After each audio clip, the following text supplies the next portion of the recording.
Welcome to KRR kitchen. இன்றைக்கி நம்ம கிச்சனில் என்ன ரெசிபி பார்க்க போகிறோன்னா, ஹோட்டல் சுவையில் ஒரு சூப்பரான தக்காளி கார சட்னி எப்படி செய்கிறதுன்னு தான் பார்க்க போகிறோம்.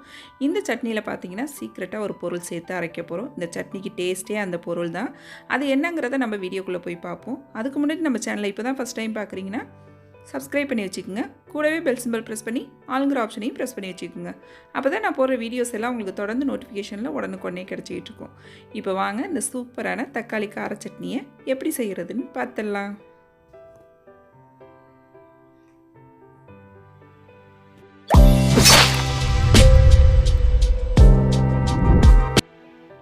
இப்போ சட்னி ரெடி பண்ணுறதுக்கு அடுப்பில் ஒரு கடாயை வச்சுருக்கேன். அதில் 1 டேபிள் ஸ்பூன் அளவுக்கு எள்ளு சேர்த்துக்குங்க. இந்த எள்ளு தான் இந்த சட்னிக்கு டேஸ்ட்டு.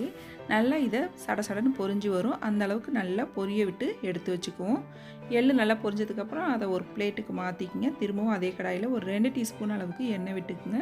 ஒரு சின்ன துண்டு கட்டி பெருங்காயம் சேர்த்து பொரிச்சிக்குவோம். கட்டி பெருங்காயம் இல்லைன்னா தாளிக்கும் போது நீங்கள் தூள் சேர்த்துக்கலாம். இது கூடவே காரத்துக்கு தகுந்த அளவு வரமிளகாய் சேர்த்துக்குங்க. சேர்த்து நல்லா எல்லாத்தையும் வறுத்து எடுத்து வச்சுக்குவோம். நல்லா மிளகாய் நல்லா பொரிஞ்சதுக்கப்புறம் எடுத்து வச்சுருவோம். எடுத்து வச்சுட்டு அதே கடாயில் ஒரு 6-7 பூண்டு பல் சேர்த்துக்குங்க. நல்லா பூண்டு பொரிஞ்சு வரட்டும். அதுக்கப்புறம் இதில் நல்லா ஒரு 5 தக்காளி பழம் எடுத்திருக்கேன். மீடியம் சைஸில் உள்ள 5 தக்காளி பழம். இந்த சட்னிக்கு தக்காளி தான் அதிகமாக சேர்க்கணும். தக்காளி பழம் சேர்த்ததுக்கப்புறம் இது கூடவே ஒரு கொத்து கருவேப்பிலையும் சேர்த்துக்குங்க. நல்லா இது வதங்கி வரணும். தக்காளி நல்லா சுருங்கி நல்லா வதங்கி வரணும். வதக்கி எடுத்துக்குவோம். இது வதங்கிட்டு இருக்கும் போதே இதில் ஒரு சின்ன நெல்லிக்காய் சைஸ் புளியும் இது கூடவே சேர்த்துக்குங்க. நல்ல டேஸ்ட்டு கொடுக்கும். இப்போ பாருங்கள், நல்லா இந்த அளவுக்கு வதங்கி வரணும். அப்போ தான் நல்லாயிருக்கும். தக்காளியோட பச்சை வாடையெல்லாம் இல்லாமல் சட்னி நல்லாயிருக்கும். இப்போ இது நல்லா ஆற வச்சு எடுத்துக்கும். நம்ம கொஞ்சம் கூட சூடு இல்லாமல் ஆற வச்சதை மிக்ஸி ஜாரில் சேர்த்து வச்சுருக்கேன். இப்போ இந்த சட்னிக்கு தேவையான அளவு உப்பு சேர்த்து கொஞ்சமாக தண்ணியும் சேர்த்து அரைச்சிக்குவோம். இப்போ சட்னியை நல்லா நைஸாக அரைச்சி எடுத்துகிட்டு வந்துடுறேன். இப்போ சட்னி அரைச்சாச்சு. இதை ஒரு பாத்திரத்துக்கு மாற்றிக்குவோம். இப்போ இந்த சட்னிக்கு ஒரு தாளிப்பு கொடுத்துருவோம். அதுக்கு அடுப்பில் கடாயை வச்சுக்கோங்க.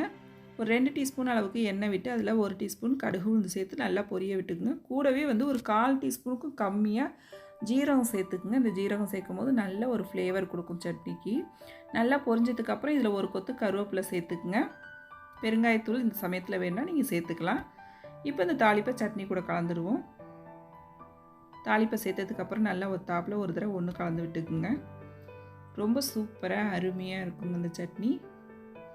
நல்லா சுட சுட ஒரு நெய் ரோஸ்ட்டு போட்டு இந்த சட்னியை வச்சு சாப்பிடும்போது செம்ம சூப்பராக இருக்கும். இட்லி, தோசை, இடியாப்பம் எல்லாத்துக்குமே ரொம்ப அருமையாக இருக்குங்க இந்த சட்னி. நீங்களும் ஹோட்டல் சுவையில் உள்ள இந்த சட்னியை நான் சேர்த்த பொருட்களோடு சேர்த்து செஞ்சு பாருங்கள். ரொம்ப அருமையாக சூப்பராக இருக்கும். செஞ்சு பார்த்துட்டு எப்படி இருக்குன்னு எனக்கு கமெண்ட் பண்ணுங்கள். என்னோட இந்த ரெசிபி பிடிச்சிருந்தா லைக் பண்ணுங்கள், ஷேர் பண்ணுங்கள்.